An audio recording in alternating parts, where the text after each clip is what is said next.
दोस्तों कल यानी 25 अप्रैल को 24,200 का पुट ऑप्शन लगभग 100 रुपए से 400 रुपए तक भाग गया। इस पर्टिकुलर वीडियो में आज हम डिस्कस करेंगे कि ऐसे बड़े मूव्स को हम प्रॉफिट में कैसे कन्वर्ट करें and that to right process and risk management. इस वीडियो में मैं आपको दो ऐसे सुपर कंडीशंस बताने वाला हूं जिसका यूज करके हम ऐसे बड़े मूव्स बहुत अर्ली फेज में पकड़ सकते हैं और इसके अराउंड हम एक स्ट्रैटेजी बिल्ड करेंगे जिससे ये बड़े मूव हमसे मिस भी ना हो जाए। वीडियो बहुत इंटरेस्टिंग होने वाला है। ऑप्शंस का 360 डिग्री नॉलेज तो हम लेंगे बट ऐसे एंगल्स भी देखेंगे ऑप्शन के जिसके बारे में आपने कभी सोचा ना हो, लेकिन ये बहुत यूजफुल होता है डेली ट्रेडिंग के लिए। So without wasting any time let's get started. दोस्तों अब एक चीज मैं आपको कुछ दिखाना चाहता हूँ, पहले वो समझते हैं। यानी इस पर्टिकुलर स्ट्रैटेजी को जब हम समझेंगे कि अर्ली फेज में मार्केट के डायरेक्शन का सेंस कैसे ले, इसके लिए दो चीजें हमको इंपॉर्टेंट है समझना।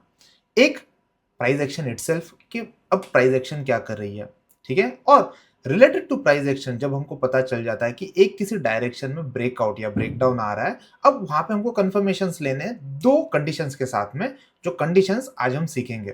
ठीक है, तो सबसे पहले हमको ये देखना है कि मार्केट में प्राइस एक्शन फ्रंट पे क्या एक्टिविटीज हो रही है। तो अगर मैं कल के दिन की बात करूं तो आप देखो यहाँ पे मार्केट ने गैप अप ओपन होने के बाद में एक 5 मिनट के अंदर रेंज बनाई। रेंज के अंदर सेकेंड, थर्ड, फोर्थ कैंडल अंदर अंदर ही रहेगी और 935 के कैंडल पे हमको एक ब्रेकडाउन मिला हुआ है। यानी बेसिकली अगर किसी को पता है तो 5 मिनट के टाइम फ्रेम पे जो रेंज बनती है इसको हम ओपनिंग रेंज बोलते हैं, और ओपनिंग रेंज का ब्रेकआउट हुआ है तो इसको हम ओआरबी बोलते हैं। तो बहुत सारे ट्रेडर्स होते हैं जो इस पर्टिकुलर ओआरबी कंसेप्ट के साथ में ट्रेड भी करते हैं।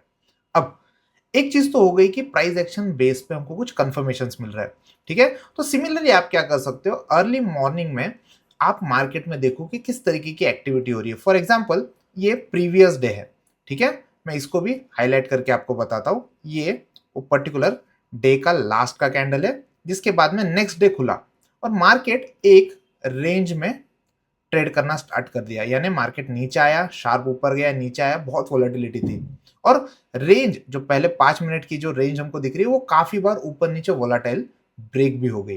तो ऐसे में यहाँ पे मुझे मोटा मोटी एक रेंज मिल रही है कि चलो इस रेंज में मार्केट है, और उसके बाद आप देखो through out the day market उसी रेंज में साइडवेज हो गया। तो बेसिकली जनरली एक्सपायरी के दिन ऐसे पर्टिकुलर सेगमेंट्स में हमको दिखता है कि मार्केट अच्छा रेंज ब्रेकआउट नहीं दे रहा है, बट किसी किसी दिन हमको ये क्लैरिटी आ जाती है कि मार्केट आज करना क्या चाहता है। फॉर एग्जाम्पल यहाँ पे भी 22 अप्रैल को एक रेंज बनी, 5 मिनट के रेंज के बाहर मार्केट ने ब्रेक कर दिया। ब्रेक करने के बाद में मार्केट अगेन रीटेस्ट तो कर रहा है लेकिन उसके हाई को मार्केट ने निकाला नहीं, तो यहाँ पे भी एक क्लियर रेंज ब्रेकआउट हो गया था। तो ऐसे जब रेंज बनते हैं तो इन रेंज में हमको कुछ चीजें देखनी होती है। अगर ये चीज हम क्लियरली देख पाते हैं, समझ पाते हैं, तो उसके बाद जो फॉलो अप ट्रेंड आता है ना, ये फॉलो अप ट्रेंड हम अच्छे से पकड़ पाते हैं। ठीक है, सिमिलर वे में अगर मैं आपको थोड़ा और पीछे जाके भी दिखाऊं तो यहाँ पे भी आप देखो एक बड़ी रेंज मार्केट में बन रही है। 5 मिनट के टाइम फ्रेम पे एक बड़ी रेंज बनी और फाइनली वो ब्रेक हुई है एंड ब्रेकआउट का जो टाइम है अराउंड 10:35 का है। तो ऐसे में जब भी कभी मार्केट रेंज ब्रेक करती है तो रेंज के साथ में हमको कुछ कैरेक्टरिस्टिक देखनी है कि क्या रेंज के ब्रेकआउट को हमारे कंडीशंस सेटिस्फाई कर रहे हैं। फॉर एग्जांपल आप देखो 21 को भी मार्केट में एक 5 मिनट गैप अप मार्केट हुआ और उसके बाद में एक रेंज बनी और फाइनली रेंज अराउंड 9:35 को ही एक स्ट्रॉन्ग कैंडल के साथ में ब्रेक कर गई। अब आप देखो most of the time market ने पिछले कुछ दिन में जब जब रेंज को ब्रेक किया है एक अच्छा स्ट्रॉन्ग फॉलोअप मिला हुआ है। इस दिन हमको फॉलोअप नहीं मिला, लेकिन ऐसे दिन भी हम कैसे अवॉइड कर सकते, क्या चीजें हमको देखनी है जिसके बाद एक अच्छा रेंज ब्रेकआउट और उसके बाद में हमको कुछ पॉइंट्स कैप्चर करने मिले। आप इमेजिन करो आपने ट्रेड लेने के बाद अगर मार्केट आपके डायरेक्शन में निफ्टी 100 या 150 पॉइंट्स भागती है, या फिर यहाँ पे जैसे हमने देखा आफ्टर ब्रेकआउट अगर मार्केट यहाँ पे ऑलमोस्ट 175 पॉइंट मूव हो गया था। तो ऐसे जब ब्रेकआउट आते हैं, ऐसे स्ट्रॉन्ग जोन्स बनते हैं और जोन ब्रेक होने के बाद आप देखो ये 5 मिनट की रेंज बनी लेकिन इसके अंदर अंदर मार्केट रुका नहीं। उसके बाद मार्केट नीचे आया, वोलाटाइल हुआ और फाइनली एक हायर हाई स्ट्रक्चर लगा के मार्केट ने रेंज ब्रेक कर दी। तो अगर मुझे रेंज डिफाइन करनी है तो एटलीस्ट पहले 5 मिनट के टाइम फ्रेम की जो कैंडल रहेगी उसके अंदर 2 से 3 कैंडल उसी पर्टिकुलर जोन में ट्रेड हो रहे तो हमारे लिए एक ओपनिंग रेंज फॉर्म हो जाती है, और उसके बाद में अगर ब्रेकआउट या ब्रेकडाउन आ रहा है तो उस पर्टिकुलर जोन को हम कंसिडर करेंगे। ये हो गई प्राइस एक्शन की बात कि प्राइस एक्शन के पास हमको पहले 5 मिनट की रेंज डिफाइन करनी है। मोटा मोटी आप पहले आधा घंटा 45 मिनट्स का एक जोन देखो जहां पे अभी भी निफ्टी साइडवेज हो रही है, और उसके बाद अगर ब्रेकआउट आ रहा है तब जाके हमको ये कंडीशंस अप्लाई करनी है। अब कंडीशंस क्या अप्लाई करनी है? सबसे पहले प्राइस एक्शन फ्रंट पे हमको क्लैरिटी आ गई, क्या चीजें देखनी है। अब इसके बाद में जैसे ही एक रेंज ब्रेक हो रही है, आपको पता है कि इसके बाद आपको काम करना है ऑप्शंस पे। तो ऑप्शंस में भी कुछ चीजें हमको देखनी होगी, यानी प्राइस एक्शन के ब्रेकआउट के बाद हमको ऑप्शन के कैरेक्टरिस्टिक को देख के आज के दिन को जज करना है, और उसके बाद फिर हमको डिसीजन मेकिंग पे आना है। तो यहाँ पे दो चीजें मैं कंटिन्यूअसली ट्रैक करता हूँ। मैं अपने स्टूडेंट्स को भी बोलता हूँ, लाइव मार्केट में जब वो होता है ये चीजें उनको ट्रैक करनी होती है। एक जो हम देखेंगे ये है ओपन इंटरेस्ट। तो ओपन इंटरेस्ट को कैसे ट्रैक किया जाता है? तो बेसिकली इसके रिलेटेड मैंने ऑप्शन चेन रीडिंग का सीक्रेट रिलेटेड एक वीडियो बनाया। वीडियो आपको यहाँ पे दिख रहा है। इस पर्टिकुलर वीडियो की लिंक भी मैं इस वीडियो के नीचे दे दूंगा ताकि वो वीडियो आप पहले देख लो। तो जैसे ही आपको ऑप्शन चेन रीड करने का आइडिया आ जाएगा, आपको पता चल जाएगा कि ओपन इंटरेस्ट कैसे काम करता है। आज मैं आपको शॉर्ट में ये भी बता दूंगा कि ओपन इंटरेस्ट ओवरऑल काम कैसे करता है। तो एक फ्रंट यानी ओपन इंटरेस्ट के फ्रंट पे हमको आइडिया आ जाती है कि मार्केट में बड़े लोग क्या कर रहे हैं। और सेकेंड चीज ये होता है आईवी। तो आईवी की अगर हम थोड़ा रीडिंग करें तो हमको एक क्लैरिटी आ जाती है कि यहाँ पे ऑप्शन सेलर्स किस डायरेक्शन में खुद के लिए ट्रेड प्लेस करना प्रीफर कर रहे हैं, किस डायरेक्शन में इनको ट्रेड लगाने में थोड़ी दिक्कत हो सकती है। ठीक है, तो इन दो पैरामीटर के ऊपर हम प्राइस एक्शन को जज करेंगे, यानी प्राइस एक्शन का एक ब्रेकआउट या ब्रेकडाउन कंफर्मेशन आ जाता है। उसके बाद में ये दो कंडीशन अगर सेटिस्फाई हो जाती है, जनरली हमको बड़े ट्रेंड जो है कंफर्टेबली खाने का मौका मिलेगा। आपने देखा होगा कि मैं जनरली ऑप्शंस में ट्रेड करता हूँ, लेकिन ऑप्शन बाइंग जब करता हूँ तो स्कैल्पिंग करता हूँ, बहुत फटाफट अंदर आना और फटाफट बाहर जाना, ये मेरा ट्रेड का नेचर रहता है। बट अगर कोई ट्रेडर है जो चाहता है कि मैं बड़े मूव्स को कैप्चर करना चाहता हूँ और वो 5 मिनट का टाइम फ्रेम पे, थोड़े कंफर्टेबल टाइम फ्रेम पे काम करना चाहते हैं, 1 मिनट जैसे छोटे टाइम फ्रेम पे डिसीजन मेकिंग नहीं बनाना चाहते, इनके लिए ये पर्टिकुलर वीडियो बहुत यूजफुल होने वाला है। तो अब देखो, जब भी कभी रेंज ब्रेकआउट हो रही है, फॉर एग्जांपल यहाँ पे मैं एक लाइन प्लेस कर देता हूँ। ठीक है, इस पर्टिकुलर 935 के कैंडल पे ये रेंज ब्रेक हो गई। ऐसे में मुझे देखना है कि ओआई फ्रंट पे क्या एक्टिविटी हो रही है, यानी बेसिकली कॉल ओआई और पुट ओआई में क्या चीजें हो रही है। आप देखो, जब भी आप, मैं जैसे यहाँ पे धन का चार्ट यूज कर रहा हूँ, तो मैंने स्पॉट पे राइट क्लिक करके यहाँ पे मुझे कुछ ऑप्शंस आ रहे हैं, उसमें मैं ऑप्शन चेन में जाता हूँ। तो यहाँ पे मुझे ऑप्शन चेन में कुछ चीजें दिखती है। ठीक है, यहाँ पे मैं क्या देखना चाहता हूँ, सबसे पहले हम ओपन इंटरेस्ट की बात करते हैं, क्योंकि अब एट मोमेंट पहले मैं ओपन इंटरेस्ट को रीड करना चाहता हूँ। ठीक है, मैं सेटिंग्स को सेव कर देता हूँ और आपको थोड़ा आइडिया दे देता हूँ कि यहाँ पे हमको देखना क्या है। ठीक है, अब आप देख पा रहे हो कि मेरे सामने ऑप्शन चेन ओपन होगी और ऑप्शन चेन में मुझे कुछ चीजें जो है यहाँ पे दिख रही है। फॉर एग्जाम्पल, अगर मैं ये देखना चाहता हूं कि यहाँ इस पर्टिकुलर जोन पे अब क्या हो रहा है, इसको ध्यान से देखो आप। एटीएम के आसपास हमको कुछ एक्टिविटी दिखती है थ्रू ओपन इंटरेस्ट। तो ओपन इंटरेस्ट हमको कॉल की तरफ दिखता है, ओपन इंटरेस्ट हमको पुट की तरफ भी दिखता है। अब यहाँ पे कम्युलेटिव ओपन इंटरेस्ट कहाँ पे ज्यादा बिल्ट हो रहा है, यानी बेसिकली जैसे स्ट्राइक हो गई 24,200, ठीक है, जिसमें लगभग 50 लाख का ओपन इंटरेस्ट है। 24,100 इसमें भी हमको 44 लैक्स का ओपन इंटरेस्ट दिख रहा है। एटीएम के पास में भी हमको ओपन इंटरेस्ट दिख रहा है, और जो एडजेसेंट स्ट्राइक्स रहती है जो 50-50 पॉइंट, वहां पे भी हमको कुछ ना कुछ ओपन इंटरेस्ट दिख रहा है। ये ओवरऑल ओपन इंटरेस्ट हम कैलकुलेट कर सकते हैं या फिर इसको हम एक सम बना सकते हैं। फॉर एग्जाम्पल, यहाँ पे अगर मुझे ऑलमोस्ट 2 CR का ओपन इंटरेस्ट दिख रहा है, ये out of the money call option है। जब मैं ट्रैक करना चाहता हूँ कि पिछले 15 मिनट में क्या हो रहा है या रेंज ब्रेक हो रही है तब क्या हो रहा है, मुझे ऑप्शन चेन में क्या चीजें दिख रही है, तो मुझे दिख रहा है कि लगभग 2 CR का ओपन इंटरेस्ट कॉल की तरफ बना हुआ है। एट द सेम टाइम मैं अगर ये देख पाता हूं कि पुट की तरफ क्या हो रहा है, जो सबसे पहली या पास की जो स्ट्राइक्स है वहां पे मैं अगर देखता हूं कि पहले 4-5 स्ट्राइक्स में, फॉर एग्जाम्पल यहाँ पे जो ओपन इंटरेस्ट बिल्ट हो रहा है पुट की तरफ, ये मुझे दिखता है 1.5 CR का ओपन इंटरेस्ट है। ठीक है, यहाँ पे मैं अजम्पशन में आपको बता रहा हूँ। लाइव मार्केट में आप क्या कर सकते हो, जैसे रेंज ब्रेक हो जाती है आप इस तरीके से ओपन ऑप्शन चेन ओपन करो और उसका एक स्नैपशॉट ले लो, और आप आराम से उसको कैलकुलेट कर पाओगे। 2 से 3 मिनट लगेंगे, मैनुअल वर्क रहेगा, लेकिन जो ट्रेडर्स सेल्फ लर्निंग करना चाहते हैं इस तरीके से आप कम्युलेटिव ओपन इंटरेस्ट देखो, यानी यहाँ पे 11 लाख है, 45 लाख है, 13 लाख है, 38 लाख है। एटलीस्ट पहली जो 5 से 6 स्ट्राइक्स होती है, इसका आप ओपन इंटरेस्ट कैलकुलेट कर लो। सेम कॉल की तरफ भी 5 से 6 जो ओपन जो आपको स्ट्राइक्स दिखती है, डिफरेंट डिफरेंट स्ट्राइक्स दिखती है ओटीएम वाली, उसके ओवरऑल ओपन इंटरेस्ट को आप कैप कर लो और उसका कैलकुलेशन कर लो। आपको पता चलेगा कि कौन से तरफ ओपन इंटरेस्ट सबसे ज्यादा बिल्ट हुआ है। तो अगर मुझे पता चल जाता है कि कॉल की तरफ ओपन इंटरेस्ट ज्यादा बिल्ट हुआ है, आप देखो मार्केट में एक रेंज बनी, रेंज के अंदर मार्केट घूम रहा है और फाइनली मार्केट में ब्रेकडाउन आया।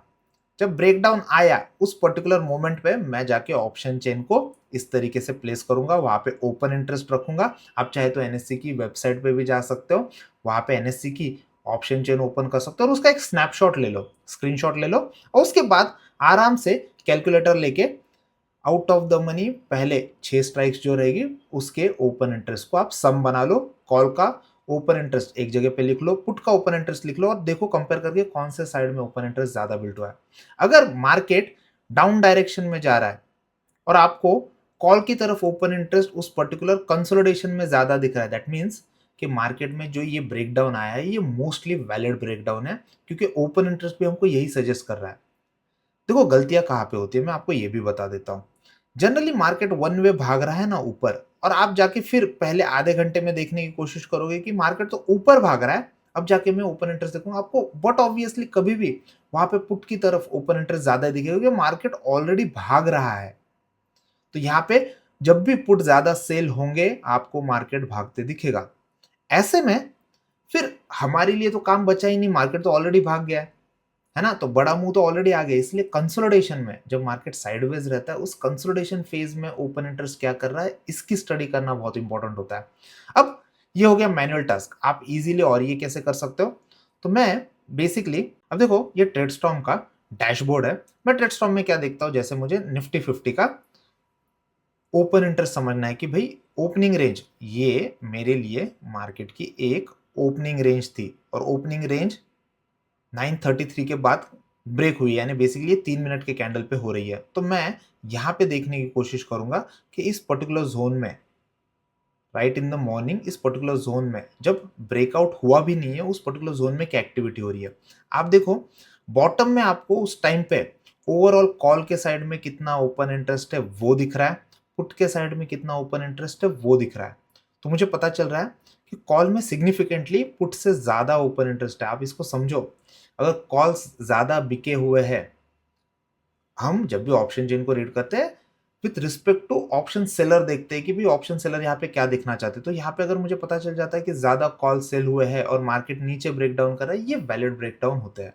यहाँ पे हम सोच सकते हैं कि हाँ मार्केट में ब्रेकडाउन भी आया और विथ डेटा बैकअप, जो डेटा हम रीड कर रहे हैं डेटा भी हमको कंफर्मेशन दे रहा है। तो इस तरीके के ब्रेकआउट या ब्रेकडाउन आप देख सकते हो। फॉर एग्जाम्पल अब ये तो मार्केट जब नीचे जा रहा था उससे पहले हमको पता चला कि कॉल्स में ज्यादा ओपन इंटरेस्ट क्रिएट हुआ है।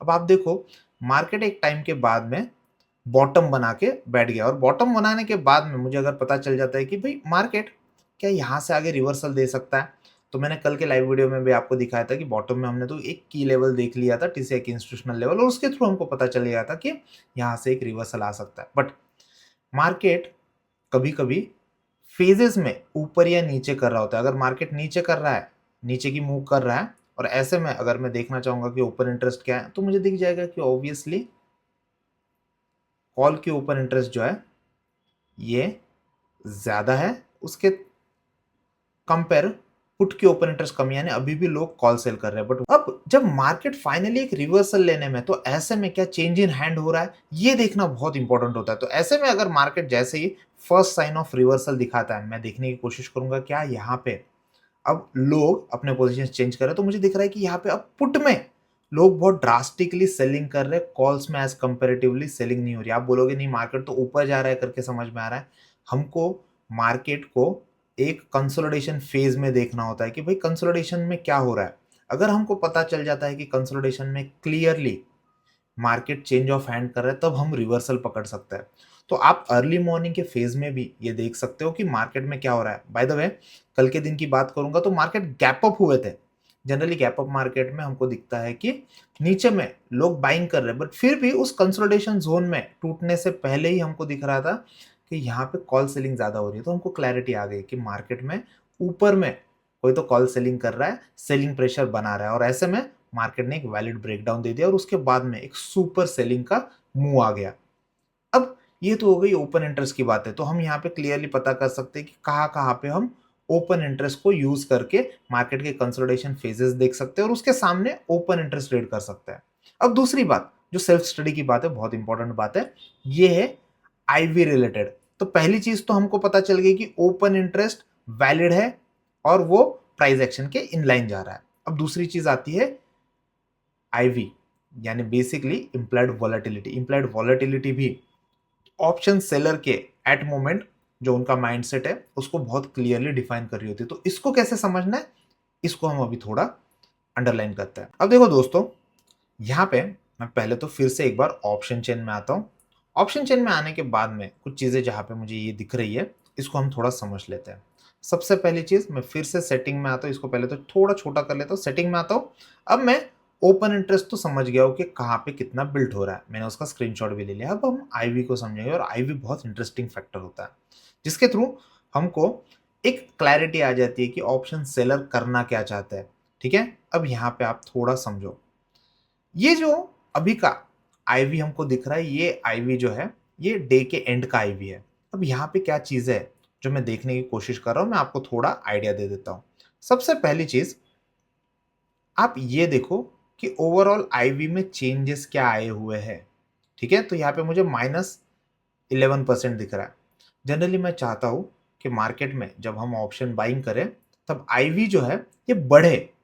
ठीक है, तो अगर मार्केट एक जोन में है और जोन के अंदर मार्केट जब भी है, राइट इन द मॉर्निंग यानी 9:20 के अराउंड आप आईवी का स्क्रीनशॉट ले लो। बेसिकली देखो कि आईवी चेंज कितना हुआ है, कॉल की तरफ कितना आईवी है। और ये मैं अपने स्टूडेंट्स को भी रेगुलरली हर वेडनेसडे जो मेरा लाइव सेशन रहता है उसमें हमेशा बता रहा होता हूँ कि आप ये देखो कि यहाँ पे आईवीज क्या चल रहे हैं। अर्ली मॉर्निंग 9:20 AM को आईवी की सिचुएशन क्या है। अब जब आपको प्राइस एक्शन के ब्रेकआउट्स मिल जाते हैं, ब्रेकआउट या ब्रेकडाउन जो रेंज ब्रेक हो रही है उसके बाद आपको प्राइस एक्शन पे कुछ कंफर्मेशन मिल रही है, तब जाके हमको देखना है कि यहाँ पे आईवी में अब हमको क्या दिख रहा है। फर्स्ट थिंग फर्स्ट, अगर माइनस से ये प्लस हो गया या जो प्लस में वैल्यू चल रही होगी, समझो 5% ओवरऑल हमको दिख रहा है आईवी चेंज। और जब हमको काम करना है तब मुझे दिख रहा है कि अब ये आईवी बढ़ के 8% हो गया है, यानी यहाँ पे ऑप्शन के प्राइजेस जो है ये एक्सपांड हो रहे हैं। वहां पे थीटा इरोजन या बेसिकली प्रीमियम इरोजन जो है ये कम हो रहा है। अब ऐसे में कौन से तरफ आईवीज ज्यादा है, क्या ये कॉल की तरफ है या पुट की तरफ है। तो अगर मुझे ये पता चल जाता है कि मार्केट कंसोलिडेशन में है, लेकिन कंसोलिडेशन में भी कॉल की आईवीज जो है ये कम है, ये अराउंड 12 है, लेकिन पुट की आईवी देखो आप ड्रास्टिकली मुझे दिख रही 18 है, यानी ये कंपेरेटिवली बहुत ज्यादा है। जनरली कंपैरिजन हमको ऐसे दिखता है कि कॉल की आईवीज जो रहती है ये 8 से 10 की रेंज में रह सकती है, तो पुट की जो है वो थोड़ा उससे स्लाइटली ज्यादा 11-12 हो सकती है। बट अगर इतना डिफरेंस आ जाता है तो हमको पता है कि भाई पुट में आईवी ज्यादा है, पुट की तरफ पैनिक ज्यादा है। अब इसको ना मैं आपको थोड़ा और क्लियर करके बताता हूँ कि यहाँ पे मैं एग्जैक्टली क्या देखने की कोशिश करता हूँ। मैं यहाँ पे आपको ये नहीं बोलूंगा कि पुट की आईवी 12 से ज्यादा है तो हमको पुट की तरफ जाना है, या कॉल की आईवी इतनी है तो हमको कंपेयर करना है कॉल्स की आईवी एट मोमेंट कंसोलिडेशन में कितनी है और पुट की आईवी कितनी है। आपने मॉर्निंग का 9:20 का तो स्क्रीनशॉट लेके रखा है, उसके बाद समझो 15 से 20 मिनट मार्केट कंसोलिडेट कर रहा है। जैसे ही ब्रेकआउट आया फिर जाके आईवीज को चेक करो और तब देखो कि कौन से तरफ की आईवीज बढ़ी हुई है। अब इसका क्लियर फंडा मैं बताता हूँ ये क्यों करना है और इससे हमको क्या समझ में आता है। सबसे पहली चीज, आईवीज जो होता है, समझो कॉल की आईवी बढ़ रही है, कॉल की आईवी जो है ये अगर बढ़ रही है दैट मीन्स कि कॉल के प्राइजेस में आपको एक उछाल मिलेगा। ठीक है, पुट की आईवीज अगर बढ़ रही है तो हमको दिखेगा कि पुट में प्राइजेस जो है इसमें हमको बाउंस जब आएगा ये बहुत फास्ट होगा। तो अलोंग विथ प्राइस एक्शन के, प्राइस एक्शन में हमको 100 पॉइंट का ड्रॉप मिला, बट उसके साथ में पुट के ऑप्शंस भी बहुत तेजी से भागेंगे। क्यों, क्योंकि पुट की तरफ आईवी बढ़ रहा है। अब जनरली आईवीज जो होते हैं ये प्राइजेस इन्फ्लेट करते हैं या प्राइजेस को बढ़ा देते हैं। तो आप सोचो एक कॉल सेलर के पर्सपेक्टिव, अगर कॉल की आईवी 12 है और ब्रेकडाउन आया तब पुट की आईवी 18 चल रही है, या उस समय शायद कुछ और चल रही होगी, लेकिन जैसे आपने ऑब्जर्व किया कि पुट की आईवी ज्यादा है, पुट की आईवी ज्यादा होने का मतलब ये है कि पुट अभी महंगे है। और एज अ ऑप्शन सेलर, अगर मार्केट नीचे जा रहा है और अगर वो कॉल की जो आईवी है वो अगर महंगी होगी तो उनको कॉल में ज्यादा प्रीमियम खाने मिलेगा। बट मार्केट तो नीचे जा रहा है, ऐसे में कॉल के प्रीमियम्स अगर कम है तो उनको कम प्रीमियम खाने मिलेंगे, एंड दैट इज फाइन, क्योंकि मार्केट नीचे जा रहा है तो ऑब्वियसली आपको कॉल के प्रीमियम सस्ते ही मिलने वाले हैं। मार्केट आपके डायरेक्शन में जाता है, आपने समझो ऊपर के डायरेक्शन के लिए बेट लगाई हुई है और मार्केट आपके डायरेक्शन में जा रहा है, तो पुट सेलर को फायदा होने वाला है। तो मेजोरिटी ऑफ द लोग पुट में सेलिंग करेंगे, जिसके वजह से पुट के आईवीज जो रहते हैं वो कंपेरेटिवली कम रहता है, कॉल के आईवीज ज्यादा रहेंगे। सिमिलरली जब मार्केट नीचे जा रहा है तो यहाँ पे जो पुट सेलर होता है उसको नुकसान होने वाला है। तो वो बोलता है कि मुझे तो पुट के प्राइसेस महंगे चाहिए, अगर मुझे पुट में रिस्क लेनी ही है तो मैं कम आईवीज के साथ क्यों लूँ, मुझे आईवीज ज्यादा चाहिए, मुझे पुट के प्राइसेस ज्यादा चाहिए। यहाँ पे जब डिमांड करने की बात आती है, फॉर एग्जाम्पल मैं आपको लैंड का एग्जाम्पल देता हूँ। अगर लैंड सिटी के बाहर है और जहाँ पे आपका ऑफिस है वहां पहुंचने के लिए आपको बहुत टाइम लगने वाला है, ठीक है, तो आप क्या बोलोगे, अरे यार मेरा 1 से 1.5 घंटा तो ऑफिस पहुंचने के लिए लगने वाला है और मैं बहुत दूर ले रहा हूँ। तो मैं क्या बोलूंगा, मैं बोलूंगा तो ऐसे में अगर मैं बाहर का डिसीजन बना ही लेता हूँ कि बाहर के लैंड पे जाके मुझे घर बनाना है या फिर वहां के फ्लैट्स को मुझे परचेस करना है, तो मैं सस्ते फ्लैट मांगूंगा, ठीक है, क्योंकि मुझे अंदर आना है, मेरा टाइम ट्रैवल ज़्यादा होने वाला है, उसके थ्रू मेरी एनर्जी जाने वाली है, पैसा जाने वाला है, तो मैं बाहर सिटी के बाहर पैसे कम पे करूंगा और फ्लैट लूंगा। लेकिन वही ऑफिस जो रहेगी उसके एकदम बगल वाली बिल्डिंग और वो भी सिटी के अंदर है, तो वहां पे आपके प्राइसेस डेफिनेटली ज्यादा रहेंगे। तो ये डिमांड सप्लाई होती है, यही डिमांड सप्लाई आपको आईवीज में भी दिखेगी। अगर मार्केट नीचे जाने वाला है तो पुट सेलर को लॉस होने वाला है, तो पुट सेलर बोलेगा अगर मुझे लॉस होने ही वाला है तो मैं अगर रिस्क लेता हूं पुट के साथ में तो मुझे पुट के प्राइसेस ज्यादा चाहिए, इसलिए पुट के आईवीज आपको ज्यादा दिखेंगे। या ऑब्जर्वेशन आप हमेशा रखो, एक चीज, ओपन इंटरेस्ट को देखो कि ओपन इंटरेस्ट कौन सी तरफ ज्यादा हो रहा है, ये आपको उल्टा दिखेगा। अगर मार्केट नीचे जाने वाला है तो कॉल ज्यादा बिके रहेंगे, कॉल का ओपन इंटरेस्ट ज्यादा रहेगा। बट जब आईवी की बात आती है तो आईवी में आपको पुट के आईवी ज्यादा दिखेंगे जब मार्केट नीचे जाने वाला है। और ये दो ऑब्जर्वेशंस जो है ना, इसको आप हमेशा कंसोलिडेशन फेज में ही देखा करो, ताकि जब फेज ब्रेक होता है क्या तब वैलिड डेटा मेरे साथ में है। मैं इसको समराइज करके आपको बता रहा हूं, ये दो चीजें अगर आप समझ लेते हो तो इतने बड़े मेगा मूव्स जो आते हैं ये आपसे मिस नहीं होंगे। सबसे पहली चीज, ओपन इंटरेस्ट, मार्केट अगर जोन में है और मुझे क्लियरली पता चल जाता है कि इस पर्टिकुलर जोन के अंदर अंदर पुट में ज्यादा लोग काम कर रहे हैं, पुट सेलिंग कर रहे हैं, बड़े लोग पुट सेलिंग कर रहे हैं, यानी वो एक्सपेक्ट कर रहे हैं कि मार्केट यहां से आगे अच्छा खासा ऊपर जा सकता है। एट द सेम टाइम अगर कंसोलिडेशन फेज में मुझे पता चल गया कि कॉल ज्यादा बिकी हुई है जो कि हमको यहां पे दिख रही थी, राइट, अगर मैं मार्केट को अर्ली मॉर्निंग के फेज में ही देखने की कोशिश करता हूँ और ब्रेकआउट से पहले ही मुझे ये पता चल जाता है कि भाई कॉल ज़्यादा बिकी हुई है, तो मुझे पता है कि मार्केट में बड़े लोग कॉल सेल कर रहे हैं, ये निगेटिव इम्पैक्ट डालता है। But at the same time मुझे आईवीज में भी दिख जाता है कि पुट के आईवीज ज़्यादा है, यानी वो एक्चुअली पुट सेलर थोड़े पैनिक में है। ये पुट सेलर और कोई नहीं है, बड़े लोग होते हैं जो कॉल और पुट डेली बेसिस पे सेल करते हैं। यहाँ पे रिटेल ट्रेडर की जो ऑप्शन बाइंग करते हैं इनकी बात ही नहीं हो रही है।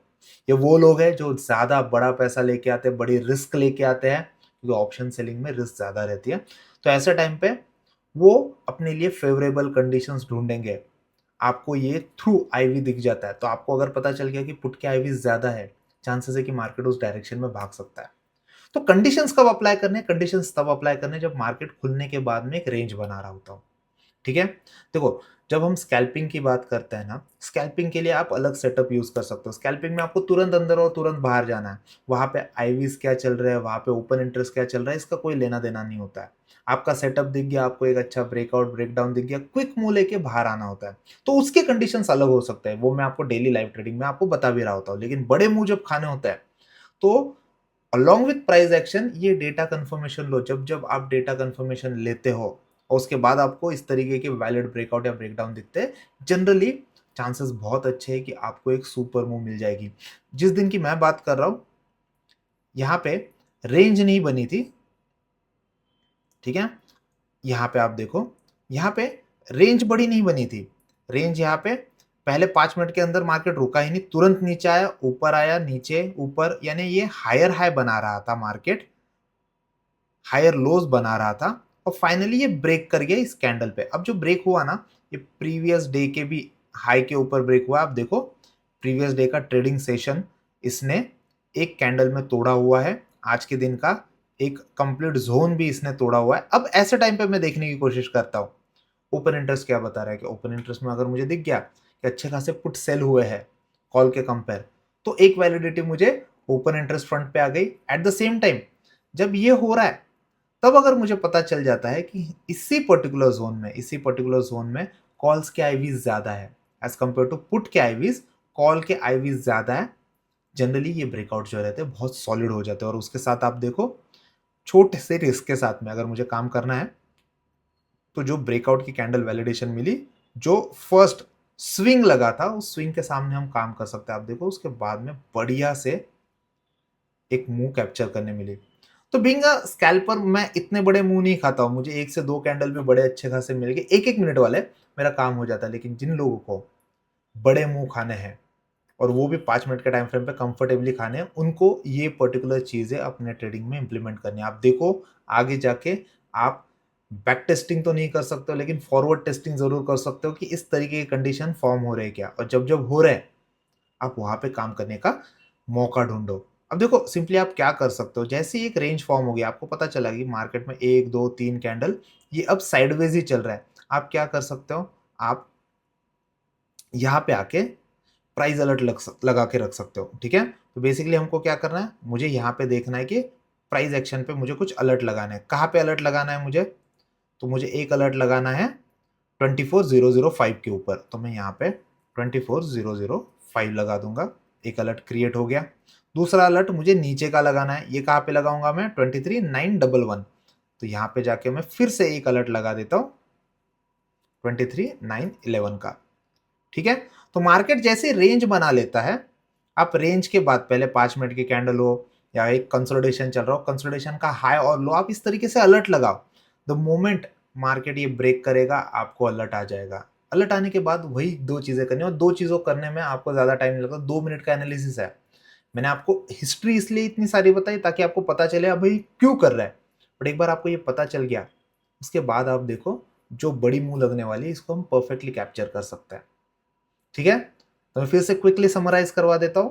सबसे पहले प्राइस एक्शन फ्रंट पे हमको देखना है कि प्राइस एक्शन फ्रंट पे हो क्या रहा है, ब्रेकआउट या ब्रेकडाउन हो रहा है कंसोलिडेशन के बाद, वो जनरली पहले 15-20 आधे घंटे के बाद हो जाता है, बहुत अच्छी बात है। उसके साथ हमको देखना है क्या ओपन इंटरेस्ट क्या क्या कर रहा है, कि ओपन इंटरेस्ट में हमको क्लियरली एक डाइवर्जेंस दिख रहा है पुट के कंपेयर कॉल्स में, कहीं एक साइड में कहीं एक पर्टिकुलर साइड में एक अच्छा खासा ओपन इंटरेस्ट बना हुआ है, और ओपन इंटरेस्ट और ब्रेकआउट दोनों भी वैलिड एक ही डायरेक्शन में जा रहे हैं, वहां पे हम ट्रेड के लिए देखेंगे। अगर वो अलग अलग दिखा रहा है, ट्रेड मत करो।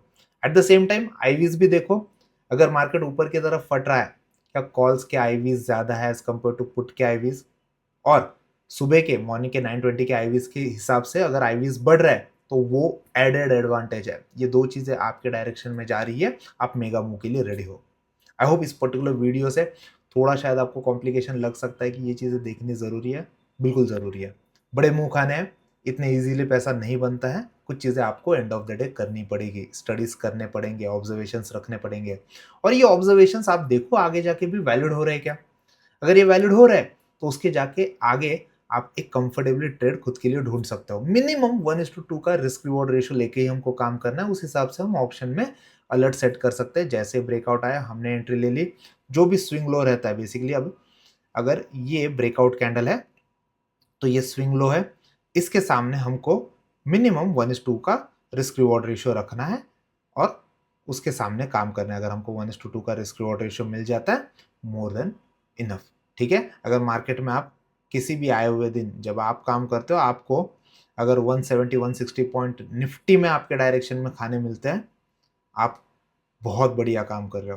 क्योंकि मैं जब इस तरीके के मुंह लगते हैं तो उसके साथ में कंफर्टेबली ट्रेलिंग भी स्टार्ट कर देता हूँ। जब जब हम ट्रेलिंग करते हैं हम मार्केट को बढ़ने का भी स्कोप देते हैं, at the same time underline risk भी कम कर देते हैं। तो ये एडेड रिस्क एडवांटेज वाला पार्ट हो गया, रिस्क मैनेजमेंट वाला पार्ट हो गया। बट एट मोमेंट आपको ये कंडीशन समझना जरूरी है। शायद आपको ये कंसेप्ट थोड़ी एडवांस और थोड़ी नई लगी होगी, बट चीज़ों को इस तरीके से ऑब्जर्व करो। आपके ऑब्जर्वेशंस अगर ऑलरेडी आपके पास में तो कमेंट बॉक्स में मुझे ये भी ज़रूर बताना। और ओवरऑल आपके माइंड में इस पर्टिकुलर स्ट्रैटेजी के रिलेटेड कुछ माइंड में डाउट्स है वो भी बताना। अगले आने वाले जो लाइव सेशंस रहेंगे उसमें मैं वो डाउट्स क्लियर करने की कोशिश करूंगा। ये वीडियो अच्छा लगा तो वीडियो को लाइक करो, और ऐसे एडवांस कंसेप्ट आपको समझना है तो हमको फॉलो करो। एट द सेम टाइम ये वीडियो आपके दोस्तों के साथ शेयर भी करना, आपके दोस्तों के साथ में डिस्कशन करो, टॉपिक को और गहराई से समझो, अंडरस्टैंडिंग बढ़ाओ, और एज अ कम्युनिटी हम और सॉलिड ग्रो करेंगे। आज के लिए इतना ही, मिलते हैं अगले वीडियो में। Thank you.